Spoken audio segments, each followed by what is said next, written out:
All right. So welcome, welcome, welcome. I'm moderating today's session. You won't be hearing too much from me, but I want to just briefly introduce our team here that you see and our presenters. So all the panelists here are our current small farm technology team at CAFF, and I am a manager. I manage the small farm technology hub at CAFF. So thrilled to have all these folks on to talk about how we can make technology more equitable, especially for our small farm community. So Rebekka Siemens, she's a contractor for CAFF, the farm owner of Gonzales Siemens Family Farm in Wasco, and the lead author of a report that CAFF recently released called Small Farms and the Future of AgTech. And she'll be sharing more about that report soon. And we are also joined by two of our tech education contractors who are working directly with small farmers across California and in particular in the Central Valley, Richard Santiago and Jennifer Nunez.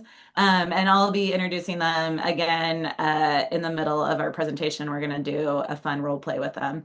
But I'll pass it off to Rebekka now, who's going to guide us through today's presentation.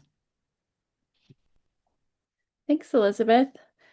Yeah, so this workshop is designed to be an applied exercise in kind of figuring out what technologies and what kinds of technology actually work for small farmers. So I've been working with CAFF as a contractor for the past 2 years on the report on appropriate technology for small farms in the San Joaquin Valley, but the findings of this report really apply more broadly to farms across California and even beyond California. So I'm going to talk a little bit about that, and then we're going to kind of dive into um, how we can think about technology and work towards creating tech that's more appropriate for small farms and that is easier for small farms to adopt. Okay, next slide. All right. And so this is the report of this is the cover of the report, and you guys can find this on the CAFF website. There's a lot more to read here. We included three in-depth case studies with small farms in the San Joaquin Valley, and there are also lots of other input from farmers in the region.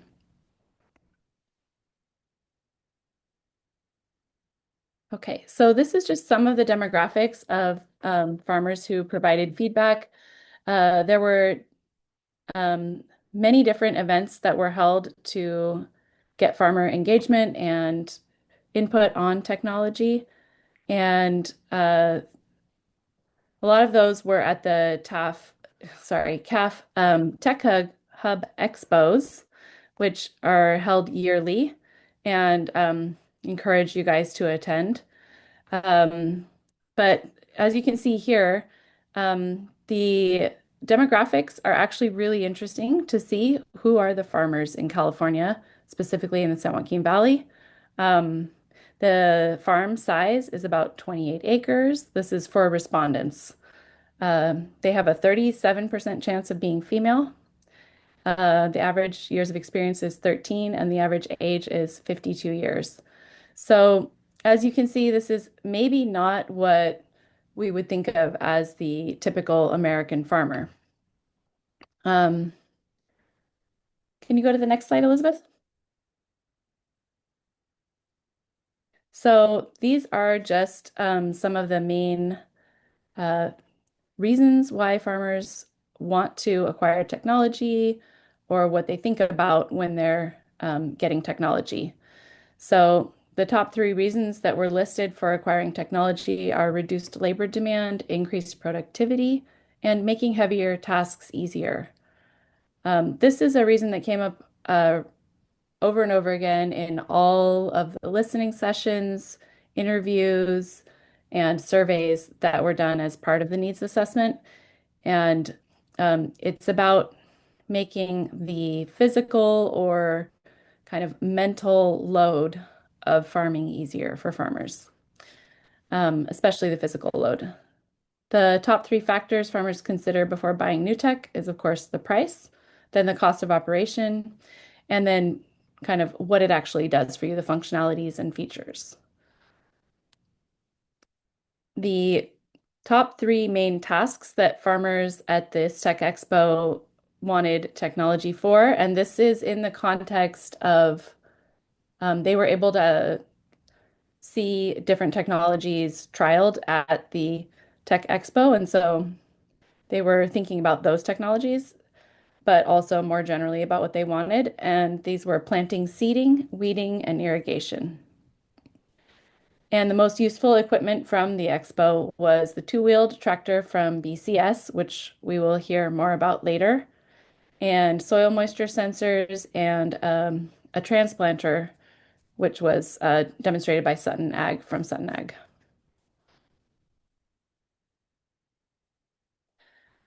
So, why this report is important in today's ag tech industry is because um, small farms are generally thought of as kind of like something left over from the past, not really at the ed cutting edge of our current economy and that sort of thing. But in fact, looking at the five counties around Fresno in the Central Valley, most farms actually are small farms. If you look at the number of farms and then you compare the average mean acre size of farm to the median acre size of farm, the median being the one in the middle out of all of those um, farms, you see that the average size, the mean size, looks rather big, but in fact, most farms are actually smaller. So, small farms today are operating um, with thinner margins, just less resources in general, but they are still very much there. And they contribute a lot to the local economy, to the feeding of local communities, and also to the specialized crops and kind of experimental crops. So they form a really important part of the agriculture industry in California.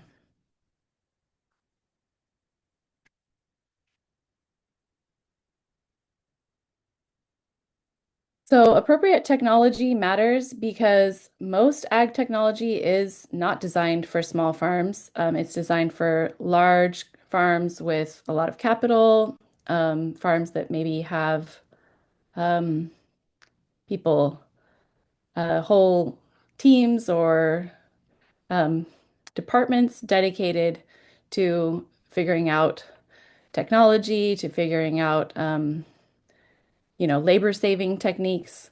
But small farms operate under tight margins, diverse cropping systems, um, language barriers, and connectivity barriers.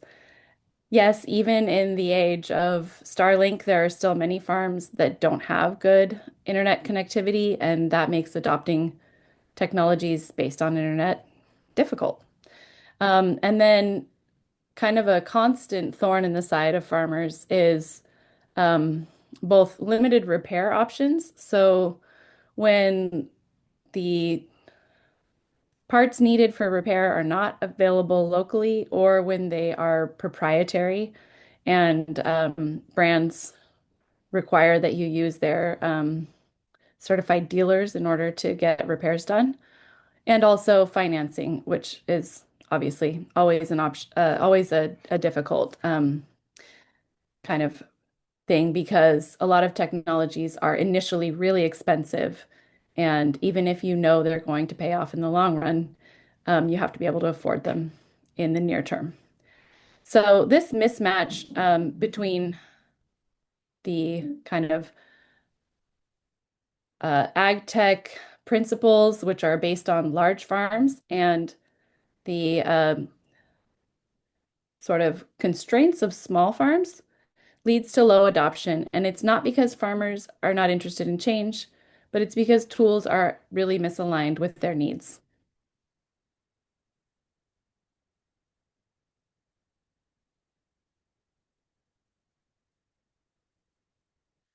Okay, so Now we have our first kind of question of the day. You guys can put your answers to this in the chat and just kind of ponder on it. What is one piece of ag technology that you've seen fail on a small farm and why?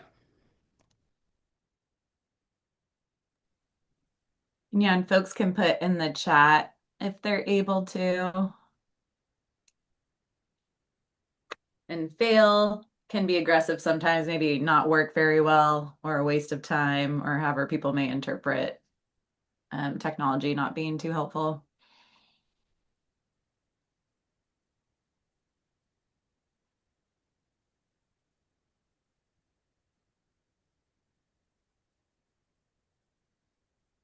Oh, I think this first, can you see the text coming through, Rebekka? I feel like this first one I Yeah. think I've heard before. Yep. So, yeah, there's great. These are great comments. So bed shapers, plastic mulch layers, and transplanters fail or not work I well can read. due to poor Yeah. soil conditions or bed prep. Yeah. So there's a whole, I love that. There's a whole context for making a piece of equipment work, right? It's based on the assumptions of certain conditions in the field, which may or may not be achievable for a small farm. Mm-hmm. You want me to read some of the first ones that came through, Rebekka? Yeah, could you do that? Thanks. Yeah, so the core program, which is a grant program, helped them buy an electric tractor. Now they have an e-waste tractor status or statue, That should, sorry. And they're asking if anyone wants it. it's nice lawn ornament. Turned it into an agritourism photo op. Yeah. Um, yeah, and then someone else tried an app called Agrio on their phone and it totally didn't work. Their phone was older and smaller, and they didn't have time to learn how to use it properly, and it was very limiting.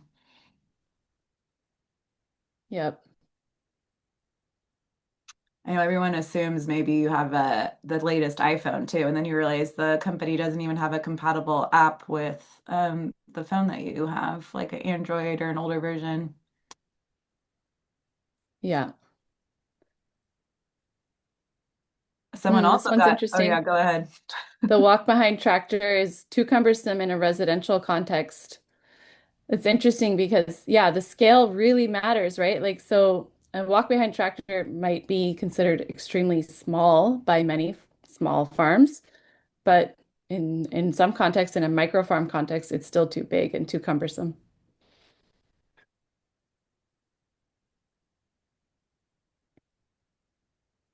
Yeah, ongoing costs for soil moisture sensor data.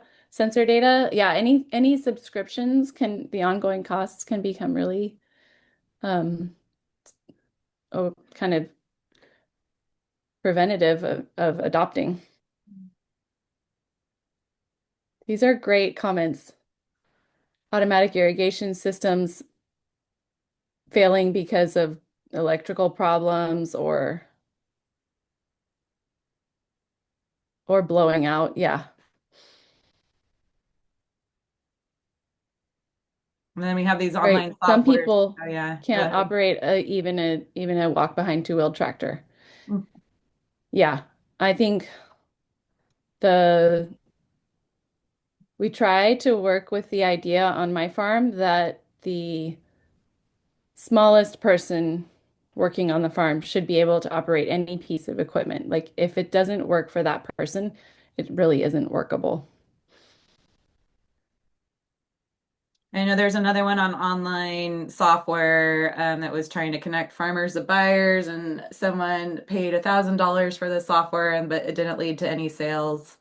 And just highlighting that too, because that's one of the reasons why the Small Farm Technology Hub came to be, is to help farmers connect with buyers in the digital space and supporting with that technology and educating farmers on options, because we see a lot of people paying thousands of dollars to web developers for a basic website.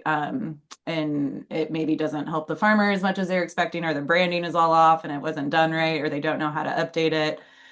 So we see a lot of issues in the digital marketing space as well. Yeah.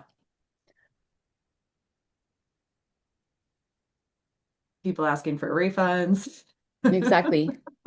Even and like Sophia says here, even very non technical tools, old-fashioned tools can be the wrong size for somebody, right?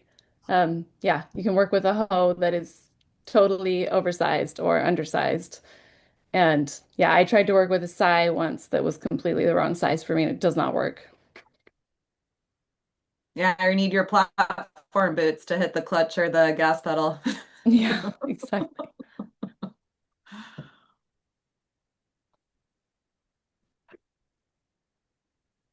Well, these are great. Yep. Okay.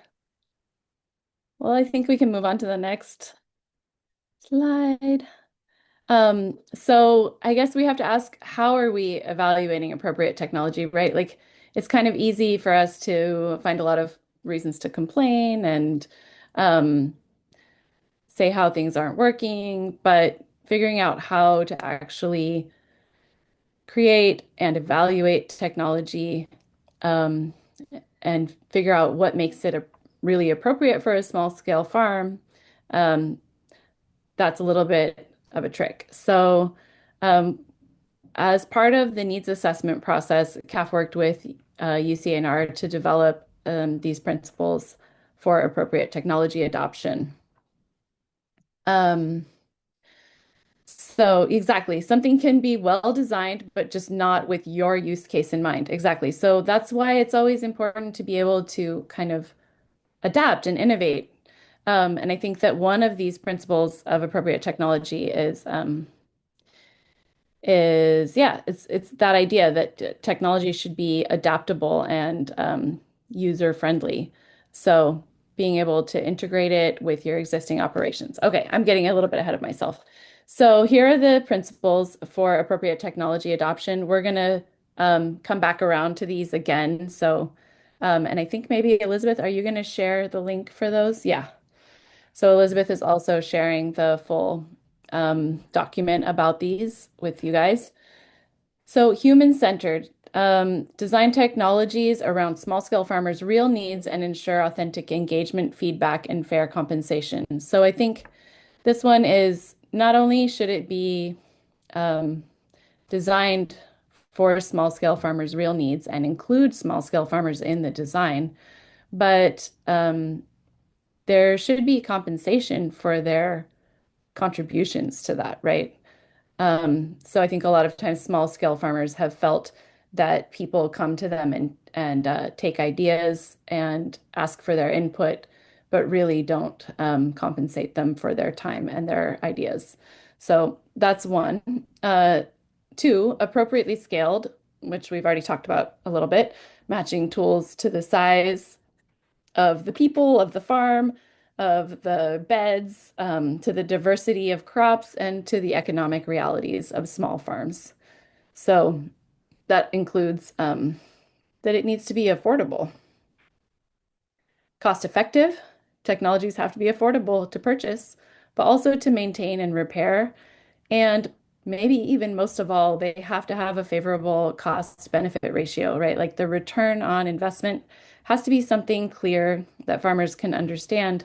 Otherwise, it's very difficult for them to move forward with it, even if it solves a lot of other problems. So, I think that's something that in the development of technology and in kind of the promotion of technology, we all need to keep in mind is that the cost benefit ratio or the return on investment has to make sense for the farmer, or we have to find a way for it to make sense if we want that to happen. Because it doesn't matter if we can benefit 5 or 10 years down the road if we can't get through the current season or the following one. So, um, tools need to be also user-friendly, intuitive, easy enough to learn, easy to repair, and straightforward to integrate with your existing operation. Right? Anything that has too high of a startup um, cost in terms of time and the learning curve is just not going to be really reasonable for farmers.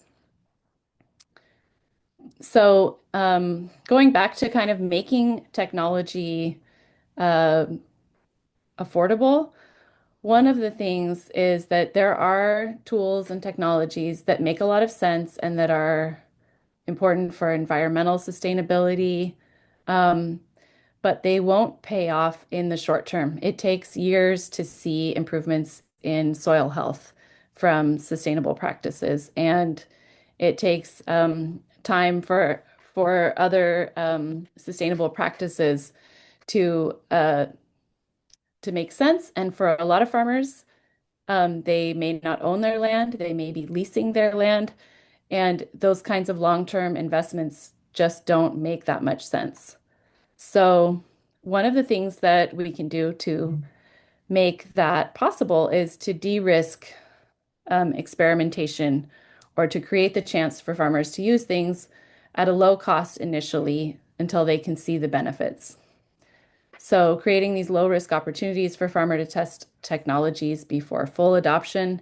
And that can include things like equipment lending libraries or tool sharing. It can also include things like grant funding or things like that to encourage farmers to take the initial step where there's not a clear benefit for their bottom line. Um, Protection of privacy, safeguarding farmer data and transparency about how data is being collected and used, and clear opt-out options and language, small fine print that is actually understandable in the language that a farmer speaks is also extremely important.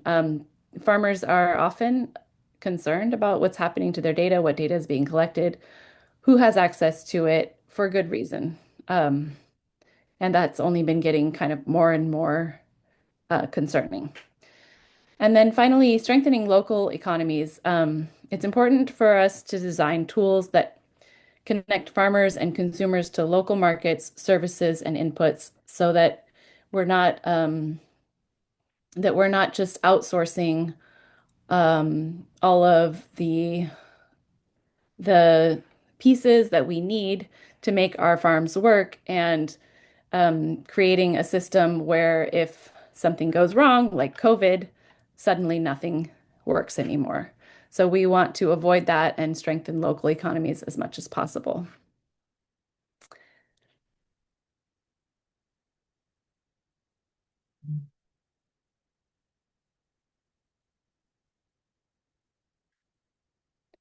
Okay, so this is just kind of a review.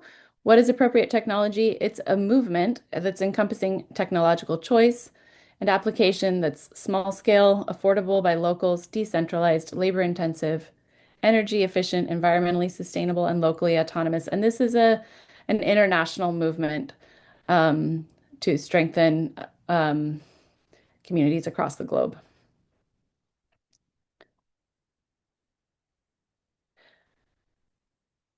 Okay, I'm going to go into a little bit more depth on the report on small farms and the future of ag tech that I worked on for the past couple of years with CAFF. Um, this is a needs assessment around tools and technology for small farms, specifically in the San Joaquin Valley of California. And can you go ahead and advance the slide, Elizabeth? Some of the objectives of the report were to identify the top technology needs and priorities of small farms in the San Joaquin Valley, to examine the structural and practical barriers to the development of technology and access and adoption, and to highlight opportunities for investment, collaboration, and innovation that will strengthen small farm resilience and sustainability. And then finally, to provide recommendations that would ensure agricultural technologies are appropriately scaled, accessible, and equitable.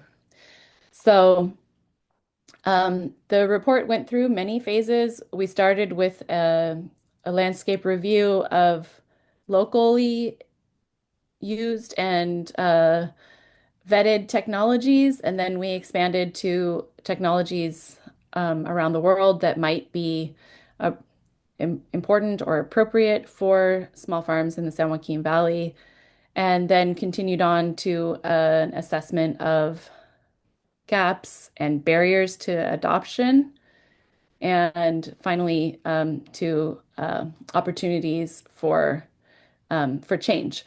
And so this is just kind of a brief overview of the report, but it included three in-depth case studies of farmer innovation. Those are my absolute favorite part of the report. So if you go to the CAFF website, they're there on the website and you can read those. I think they're super interesting because they have all kinds of details about how and why farmers are doing what they're doing. Um, but one of the main takeaways was the need for direct input from small scale farmers. And I just want to point all of you guys to SF Adapt, which is a coalition that's been formed just recently to bring small scale farmers and medium scale farmers, technology developers, and researchers together around this issue to make sure that everybody has input who wants to have a voice here. So, yeah, can you advance the slide, Elizabeth?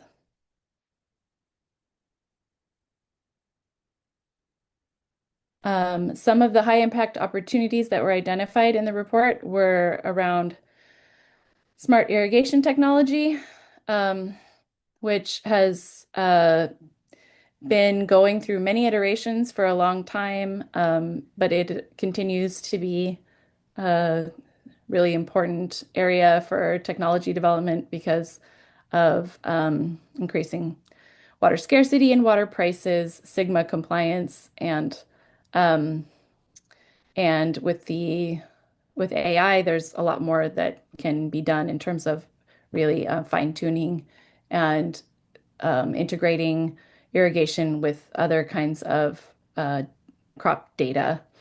So this is something that even small farms are interested in, but it has to be affordable for them, which um, has been a major barrier until now. And another area that came up is cold storage, which just has um, an immense capacity to increase a farm's ability to harvest and sell quality produce. There's a solar fresco pilot program by California Farm Link that is was rolled out in the past couple of years and is profiled in the report, and showed that there's huge potential for resilience on farms through cold storage and solar cold storage. Um, but the cost has to be addressed and figured out. So these are just some of the key findings of the report. So this is a review of the recommendations of the report. Broadband access needs to be increased. Equipment lending libraries need to be expanded. Prop 4 was passed last year. Was that right, Elizabeth? Or was it in 2024? I think it was last year. It's And coming. uh, Yeah. and so that is providing funding from State of California for equipment lending libraries. And that's a way that is important because farmers get to test equipment and at a low cost before investing in it. Expanded multilingual training is a huge issue, and theft prevention came up as a big issue. And there's a lot of technology that is potentially able to address this, but having a smooth implementation is still an issue for small farms. And then, as I mentioned earlier, data privacy standards and transparency around data use with all of the smart technologies. And Rebekka, I'm realizing we forgot to launch our poll with the first Oh review of no. the. Oh, it's okay. We have a second chance here with the slide being in the lineup. But yeah, do you want to introduce the poll? And I think Evan can cue that up for people. Yeah. And we Let's see if I did, can. yeah, so for the principles, the seven principles that Rebekka reviewed, we were really curious to hear from the audience what you think is the most often ignored or overlooked in ag tech design. So Yep. let's see, Evan, are you able to? The first poll there. Yes, First poll. excellent. Yeah. So which of these principles of appropriate design do you think is most often overlooked in ag tech design? Oh, Oh, and you can only pick one. yep. Sorry.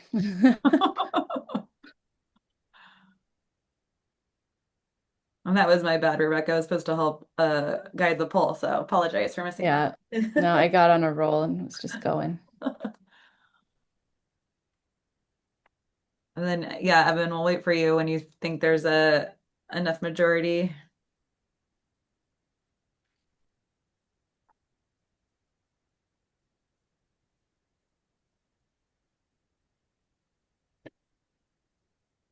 All right, we'll give folks just a couple more seconds here, and then we'll close this out.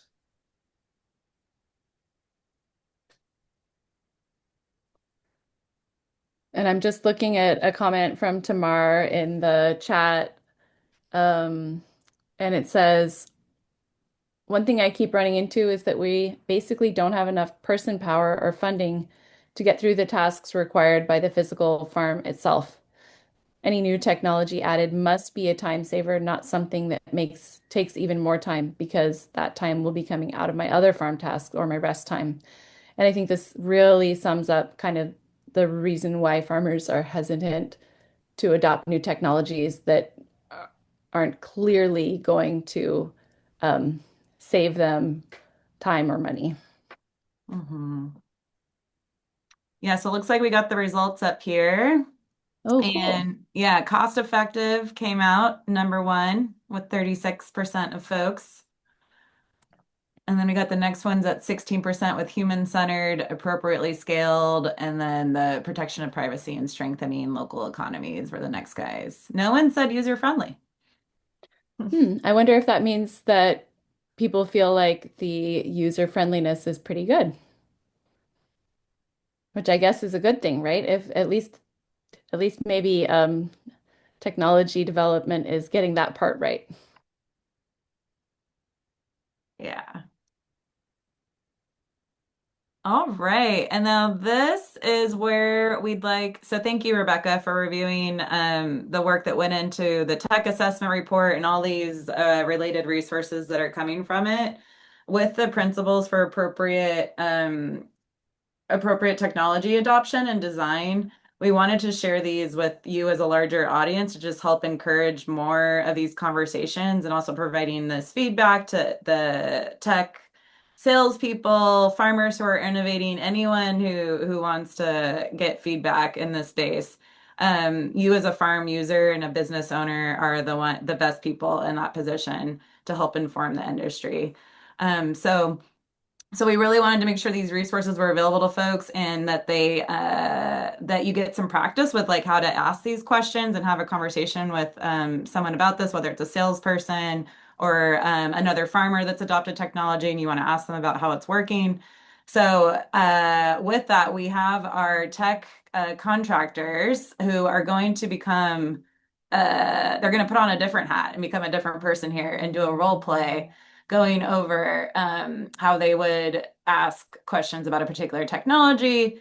And you'll get to observe the conversation. And then you, as an attendee, can also participate alongside if you'd like to. We sent those principles for appropriate design in the chat earlier, so you can pull up that resource.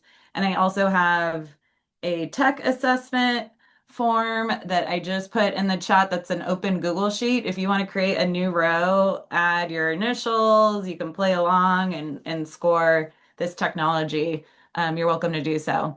But what we're going to do is I'm going to pass it over to Richard and Jennifer. And Richard is a diversified vegetable farmer coming from Madera. And Richard, maybe you can share more about what type of operation you have as you and Jennifer get to talking. And then Jennifer is a salesperson representing a technology company who is really hoping to maybe sell Richard their tech in the near future. So I will pass it over to them, and I think I'll stop sharing, but here's a little preview of what's to come. Hand it over to Okay. you guys. Okay. Hello, everyone. My name is Richard. I'm a vegetable grower, a diversified vegetable grower here in San Joaquin Valley, here in Madera. So I'm looking for an equipment, and I'm here gonna come across Jennifer. And my first question to Jennifer will be, does the development process engage small farms? So I'm trying to sell Richard the BCS, and he told me his farm's like about 5 acres, and he's only currently farming like two acres. So I feel like the BCS would be a good fit for him. We obviously when we were creating the when we I don't know when they were creating the things that they engage small farmers, but we do feel like it's designed for small scale farmers.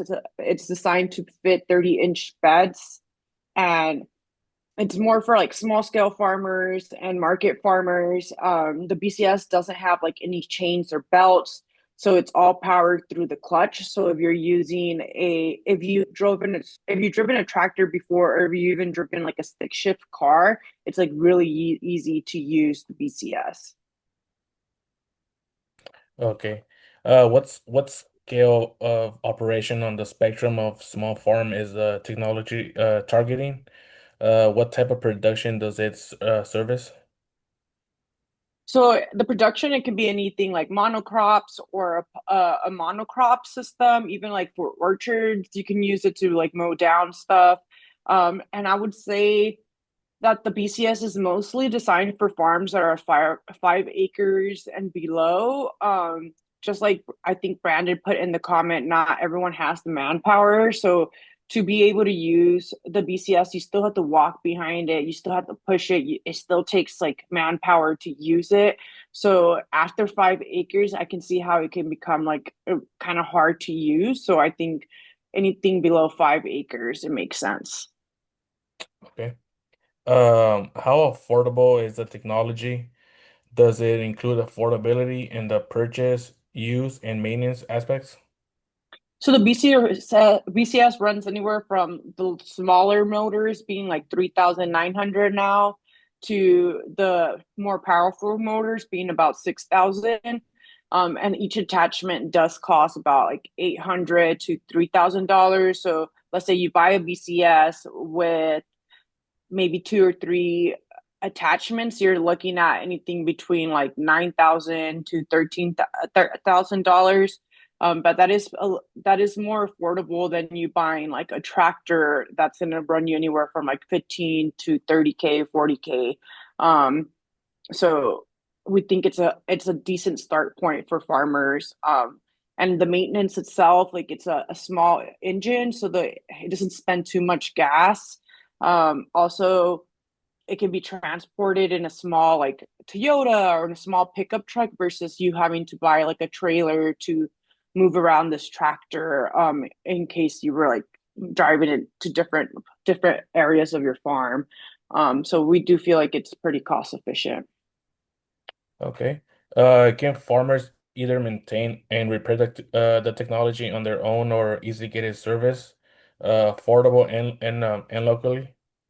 Yeah, so the BCS motor is a Honda, and they have another one they're both very common motors, so the parts are readily available for farmers, and there is a lot of YouTube videos online to help like troubleshoot it. And most of the main, like if you don't have basic mechanic skills, you can take it to a small motor repair shop locally. Okay, good to hear. How will farmers learn about the experiment with the technology, and how long do you expect your technology to last? Maybe 5 years or longer? Uh, so we're trying to find like community gardens or tool lending companies that will like host the BCS so farmers can have a way to use it before they purchase it. If not, on the BCS website, there's a lot of demonstration videos. There's also a lot of demonstration videos through YouTube, and it has a strong online like community presence. Also, the BCS can last anywhere. We've been around for a long time, and they usually last more than 15 years. Okay. How about protection of privacy? How does the BCS safeguard farmer data with transparency and clear opt-out options? So the BCS itself is a mechanical machine, so there's no GPS on it. It's not collecting any data, so your data is very private. And we don't collect any like studies from farmers. And we're not selling to any third parties. Okay. And last question. So how would this BCS increase sales? Would it access me to more market channels, capability to farm business management, or access to desired inputs? So we're hoping that it can strengthen economies by making the farmer stronger. So lowering that labor cost, to be able to like turn your beds and stuff. So it would hopefully be able to lower your labor costs and move up your production, like make your production more bigger, so you would get more sales throughout the year. Also, if you need to repair it, then you would take it to a local shop. So that's also, straightening the economy. And yeah, so there's different ways it can strengthen the economy. So yeah, that was our little role play, everyone. We also do encourage y'all to kind of tailor these questions more to your operations, to what like it would help. So we understand that every operation is different. So like making sure that you're asking proper questions that are tailored to your farm. Thank you, Richard. Thank you, Jennifer. Yeah, thank you both. And I mean, Richard, what are you thinking? Do you think you want to buy this thing if you had your 5 acres of farming, or do you go with something else? Yeah, I'm up for it. Yeah, I'm ready to make that purchase. All right. Well, appreciate you too. So we hope that was helpful. We just wanted to kind of highlight how these conversations can roll out in the real world. Blah. And then yeah, I think we're okay on time, Rebekka, for the doing the next self-assessment. What do you think? Yeah, it looks like it. Looks good. Okay. So now we would love for you guys, and I put a Google sheet in there so you guys can look at it. I'm also going to put another link in the chat here in case people want to do some quick research online with the next self-assessment we'll be doing as a group on the weed zapper and a particular model of the weed zapper. I'm going to get a video queued up here soon. But as you can see, there's a 15-foot to 30-foot boom linked with this guy. This is their cheapest model of their weed zapping model lineup that they have. Others are ranging up to the $200,000 range. We do know of a rice farmer who's using a similar piece of equipment like this in Northern California who really, really loves it. But we'd love for you guys to, I'm not sure if it's this model, so don't take my word on that, but we would love for you guys to take a stab at assessing this equipment. And this is one of their models, an alligator. I cannot say this word today, so I'm going to skip it. You guys can all say that out loud for me. But it's a ruggedly built tractor attachment that instantly kills weeds through the root. It kills both in-row and between-row weeds, including late-season weeds, and as little as one pass, about 4 to 6 inches above the crop, and soybeans, wheat, milo, peas, sugar beets, vegetables, and other legumes or small grains. Has computerized controls, monitoring to improve product safety, controllability, and productivity of up to 150,000 watts. It's built with safety measures at the forefront, including multiple sensors, blah, blah, blah. Driver gets out of the seat, things stop. I'm going to play a video that I think helps demonstrate how this weed zapper exactly works. The Weed Zapper, built by Old School Manufacturing, offers the Annihilator series, the perfect choice to safely kill weeds for organic producers or conventional growers who are seeking an answer to herbicide-resistant weeds once and for all. The Annihilator protects against chemical residues, drift, or misapplication. The Annihilator series is a ruggedly built tractor attachment that kills weeds down to the root using electricity. Kills both in-row and between-row weeds, including late-season weeds. able to cover up to 12 acres per hour. The Annihilator kills weeds instantly by sending a jolt of electricity down the stem, exploding the weed cells from the inside, showing evidence of plant death in minutes. Much like your cell phone, the Annihilator has been fine-tuned from previous technology, including redesigned, shatterproof insulators, eliminating in-field repairs. The Annihilator offers revolutionary custom-made booms that feature contouring ability to flex and move with the roll of your fields. The Annihilator comes with front-mounted booms to help minimize operator fatigue and allows the unit to come in contact with weeds that are closer to the crop canopy. Computerized controls and monitoring improve safety, controllability, and productivity, utilizing up to 150,000 watts. Of course, the Annihilator is built with safety measures at the forefront, including a motion-detecting coulter that grounds electricity and safety sensors designed to stop all electrical output. Designed for farmers by farmers, the Annihilator is made in the USA. Isn't it time you had a tool to control mature or herbicide-resistant weeds? Place your 2018 order now, as limited inventory is available.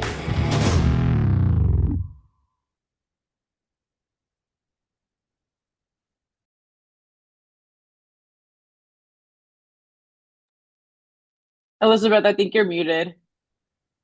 Thank you, Jennifer. I was definitely Yeah. muted. Well, I was just sharing. There you go. One of many models that this company offers. Yes, the most, I think, American deep like voice farmer ad I've seen in a bit. So it's entertaining. Thanks for the comments that people were throwing in here. And so yeah, I think we have a next poll question. And that if Evan, you could get this up on kind of going through some of these principles that are, we have them as simply yes or no questions. We know in the real world, it's not always as simple as a yes or no, but we'll get that next poll launched here. Evan, if you can help with that. And then, yes, we get this up. And then we also have that tech assessment Google sheet if folks want to look at that. And you can add in your comments directly into that Google sheet to share with us. We'd love to hear your thoughts on this particular technology and what you think about it.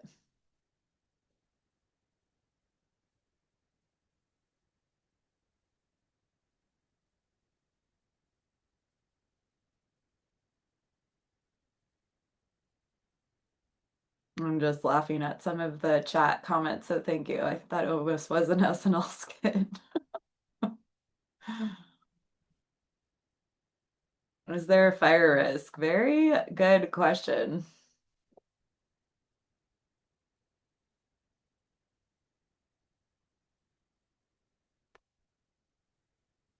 If only we had a sales rep here in the audience in case there's one that's attending secretly. Please chime in.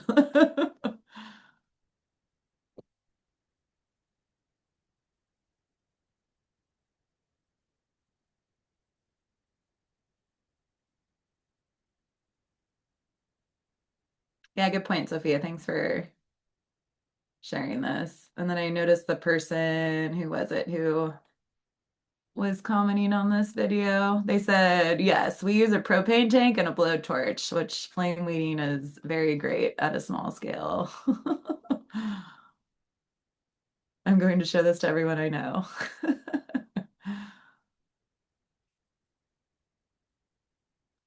I know when I use my blowtorch, my carpal tunnel like comes out though. I need an attachment to keep the flame going. That's safe.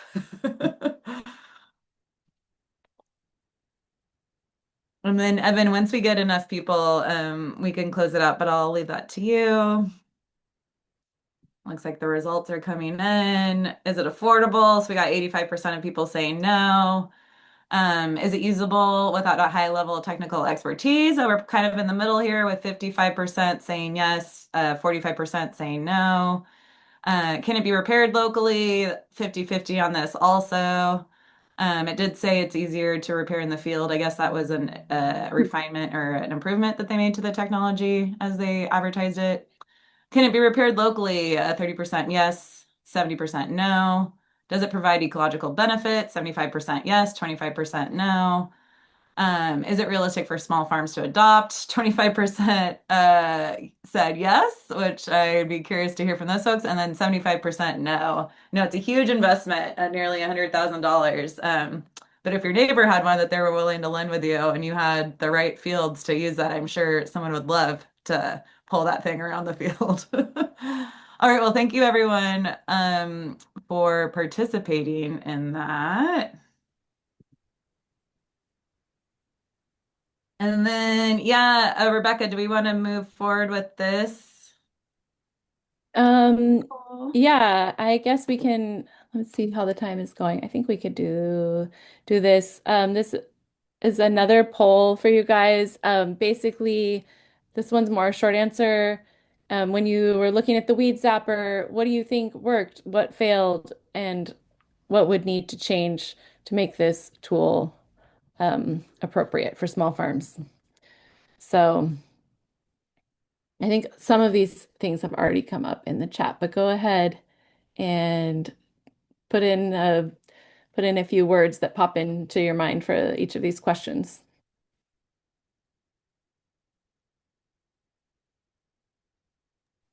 One of the Yeah, things I we're think feeling this might be that you lit your field on fire somehow. I don't know. yeah. Well, I think somebody put in the chat it would be a great tool for tool sharing, which yeah, I don't know what the risks and things are, but it does seem like given the expense and the effectiveness, it could be something that really made sense for tool sharing. Mhm.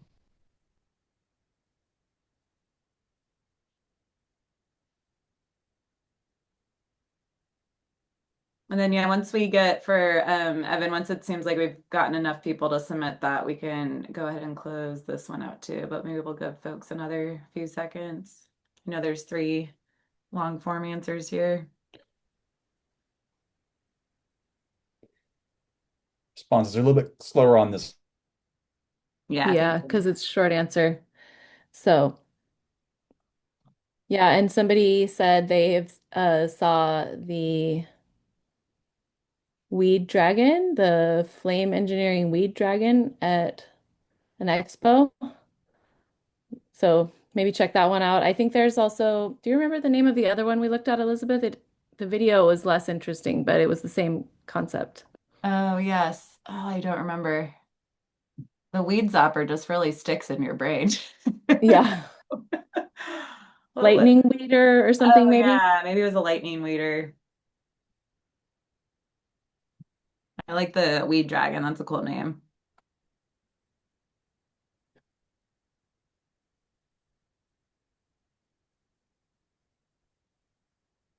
And then, yeah, maybe as people are continuing or finishing up the responses, do you want me to jump to the next slide, Rebekka? Or Yeah, that sounds do good. you want to comment on the responses? Just looking at time too. Um, We got about 20 minutes yeah, left. when they pop up, that's fine, but we can move on for now. Okay. Okay, so this is like other important considerations. Um, I think some of this has been kind of coming up through this exercise, which is just that try before you buy really matters. A lot of farmers aren't going to be able to afford this kind of technology easily, and being able to try it out on their own farm before they invest a huge amount of money is going to make a really big difference. So maybe the technology is really great, but it's essential to have the option of trying it out.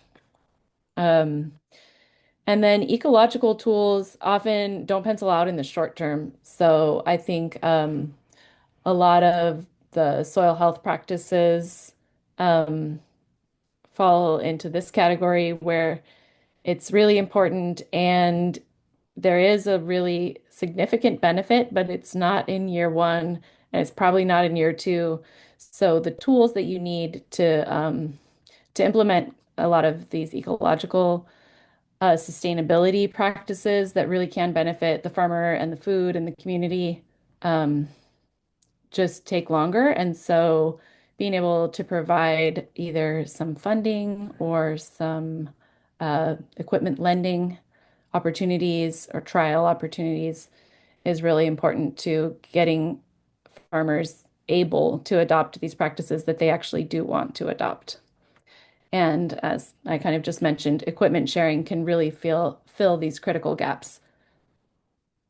Do you have anything to add there, Elizabeth? Yeah, thank you. Just noting, I did see the Q&A box. Thank you, folks, who are using that. With someone was asking about other cooperatives for equipment sharing in California, um, and harvesting aids, and are there more options for harvesting aids? I just wanted to note we did have a cooperative tool, and equipment lending and sharing presentation that was Tuesday morning at 8 a.m. that will be on YouTube recorded.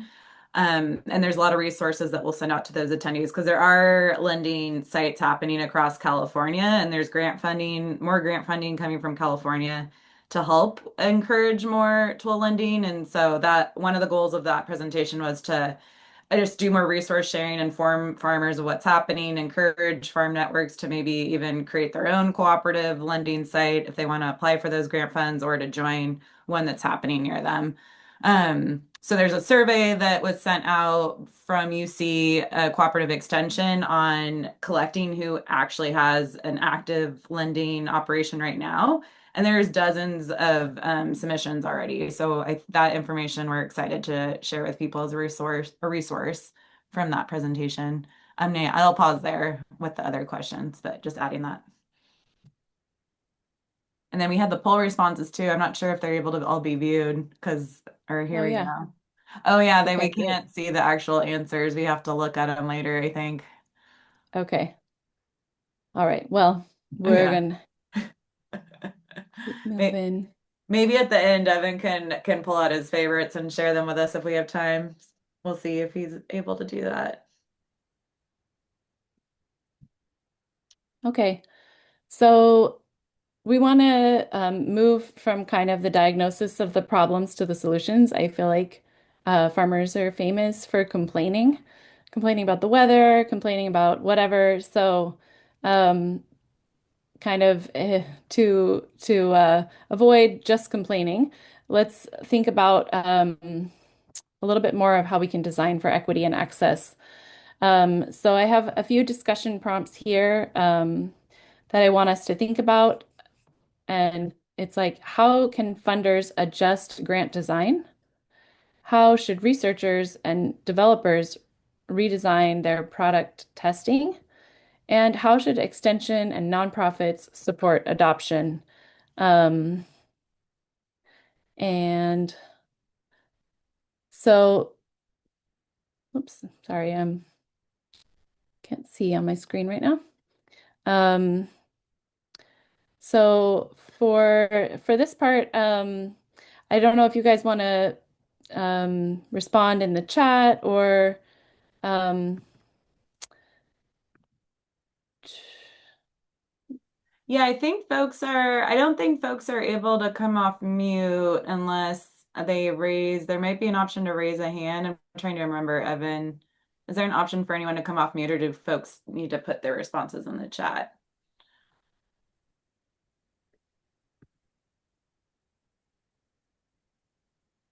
I guess, Evan, are you there? okay. Well, if you can put it in the chat for now. We see some people starting to respond. Great. Can you see the chat, Rebekka, or do you want me to read anything Yeah, out? I'm looking at the chat now. Um, so researchers and developers should redesign their product testing by keeping the possible lack of internet access, electricity, etc. in the fields. Yeah, I think this is a great point. And I've been at a lot of kind of like expos and things and been talking to developers over the past couple of years as well as farmers. And a lot of researchers and developers seem to not understand that lots of farms, at least some of the locations, the remote fields, really don't have good electricity or internet access. So, we live in a time where people think that that's everywhere, but it still isn't. And so there has to be some kind of accommodation for that. And then somebody says, include invitations to area farmers to try on prototypes and give inputs. Yep. Mm. To let farmers take the equipment home to test it for a few weeks to see how it holds up over time. Yeah, to try it on your own farm. And then grants for farmers to adopt new technologies, invest in new equipment. Yep. So yeah, I think these are all really major points that lots of farmers have brought up.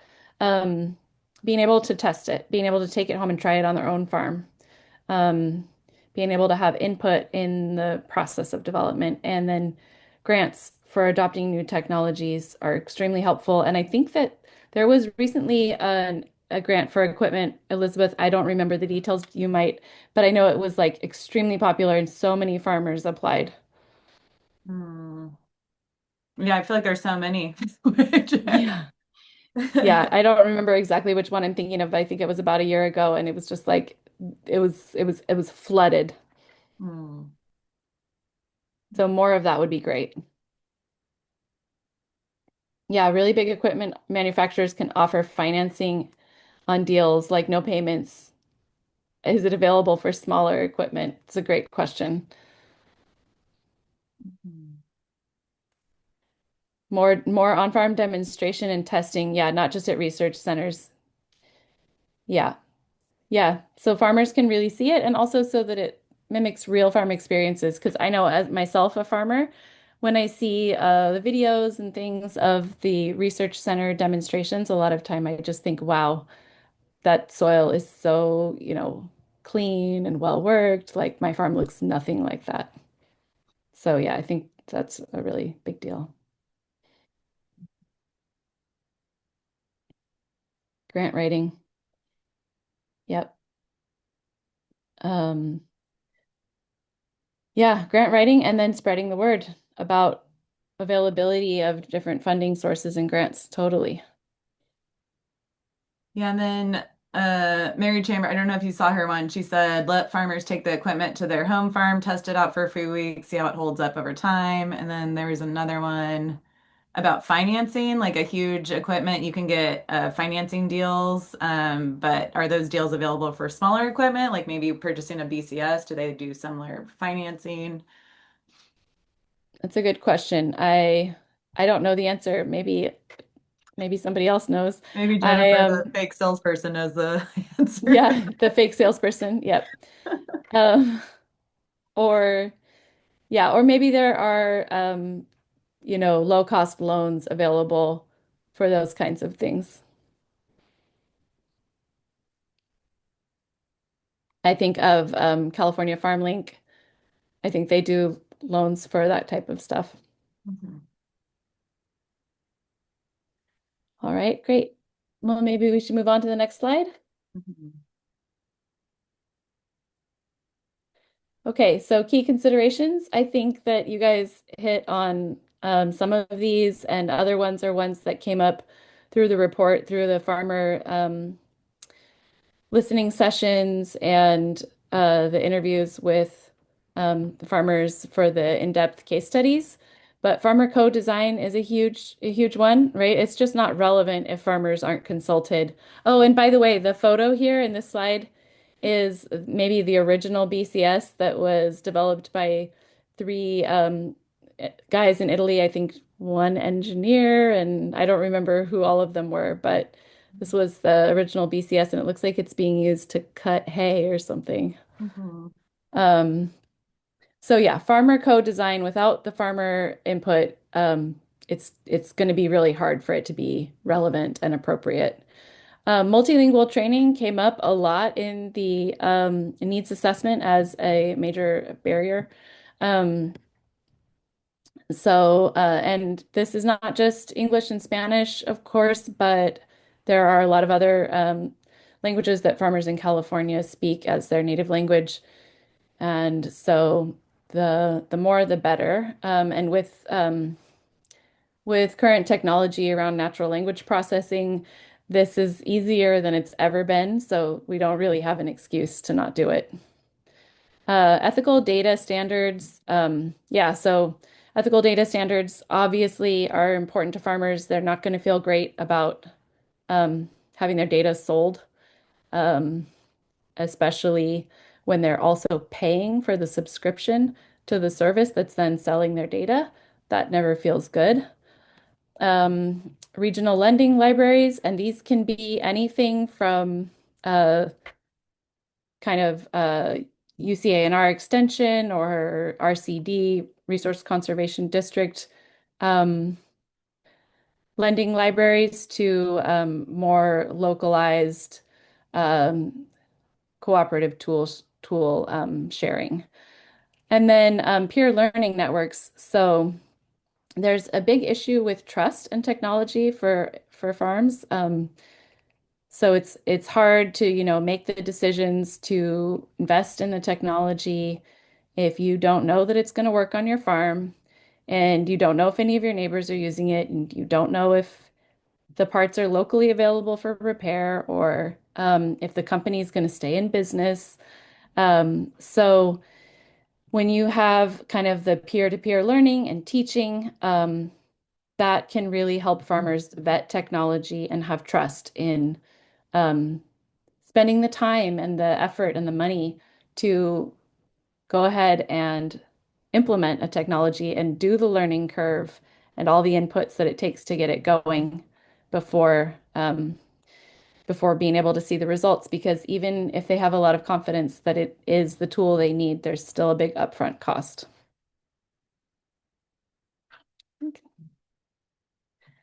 Okay. And in closing, I guess I just wanted to reflect on what is one way that we will change each of us, how we think about or support ag technology for small farms in our work tomorrow. And I think this can be something that you think about as a farmer or as a researcher, technology developer, um, or um,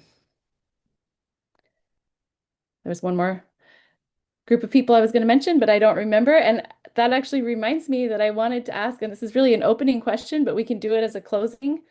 Um, I kind of wanted to know who's here. Are you a farmer?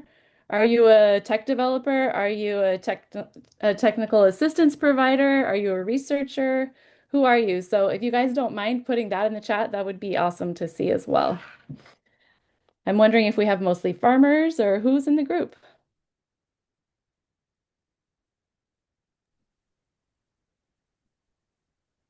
Market gardener, farmer and tech developer, farm producer apprentice, beginning farmer, just getting started, prior ag inspector for a county commissioner, soil scientist, community garden plot, farmer advocate, half-acre veggie farmer, university researcher and home gardener, organic contractor with CAFF. Awesome. Who else is here?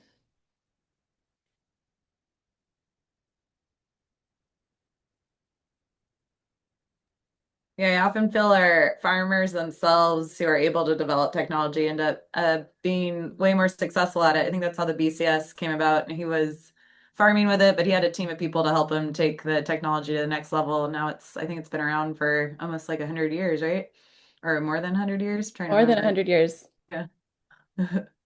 Yeah, and I think one issue we didn't touch on, but is super relevant, is the kind of iterative nature of technology development, which I think the BCS has really been through as an example. So we need to plan for and accommodate for technology to go through lots of changes and iterations before we really get it right. And we can't expect the small farmer to bear all of the burden for those iterative changes. Awesome. A chef and software marketplace person, school garden program coordinator, biodynamic permaculture farmer, market farmer, Ag land conservation. Yeah, we didn't really mention it here, but um, land access also came up in the report. Even though it's not exactly a technology need, it was such a major underpinning concern for all farmers in terms of investing in technology that land access is major, right? Like you can't invest in technology if you don't have secure land access. Mhm.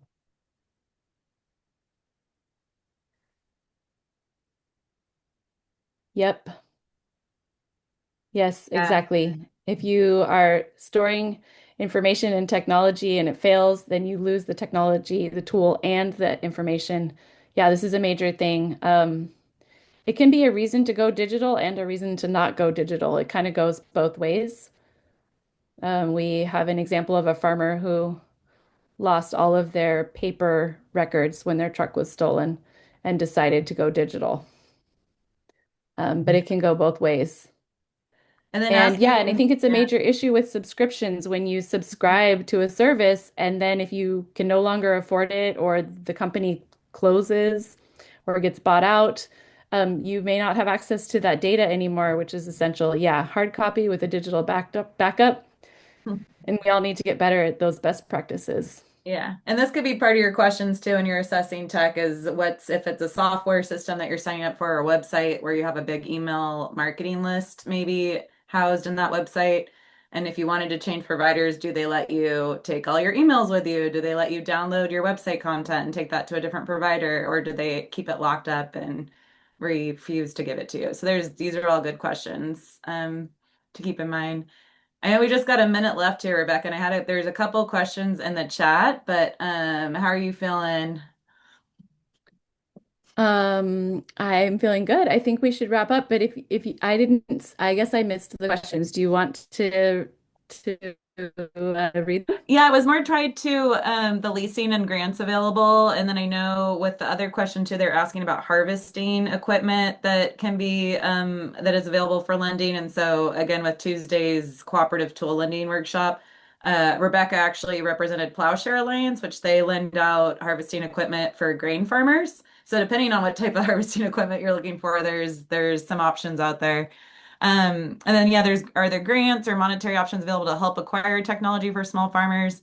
Yes, most definitely. And a lot of grants can be used to support your technology purchases too. So think outside the box with some of your grants. There's been urban ag grants that can allow for technology purchasing. I think Healthy Soils program, technically you can use those funds to buy technology to support with your operation to implement the healthy soil practices. CAFF has a funding database, so please look that up on our website to check out what other options might be happening. But definitely grant funds are available for that. Yeah, Um, another one that supports technology equipment like buying is the Organic Transition Grant by CCOF. I know like we approved Yep. tractors before and like a flare mower and stuff like that. So yeah, definitely. I like that you said that, Elizabeth, like thinking outside of the box. mm-hmm. And yeah, and leasing tractors. I don't know, Rebekka, do you have a quick answer for how much it costs to lease a tractor from either a friend or someone else? I think the lending It, library had him for like $100, but that's a different program that Fresno yeah, one. I think it Okay. really depends on what tractor you need and where you're leasing it from. So yeah, I think, your local equipment rental store is going to be a fairly expensive option, but it can be great because they might have exactly what you need. They tend to have a pretty wide variety of things depending on where you are. And then, local leases from other farmers might be the thing that makes the most sense if low cost is your highest priority. Mhm. So, I think figuring out how to network is critical. If you can't find a local equipment lending library, then you're going to Mhm. want to figure out how to network. Mhm. Yeah, thank you for that, Rebekka. All right, well, I know Are we're you? past time. Or sorry. Oh, it's okay. I was just wondering, if people go to the equipment sharing session now, even though they didn't sign up for it originally, will they be able to see the resources? Oh, good point. They won't get them emailed, but we can maybe have them linked on the YouTube description for that session that will get uploaded to YouTube. Thanks. Good point. Yeah, lots of resources coming down the pipeline. So appreciate Rebekka for all your work and the great presentation going over how we can have technology be more equitable for the small farm user. And Richard and Jennifer, great role play guys. Thanks for representing. And yeah, thank you everyone for attending and being interested in this important topic. Yeah, I'm glad people enjoyed the annihilator. Here, everyone. Bye, guys. Enjoy the in-person gatherings.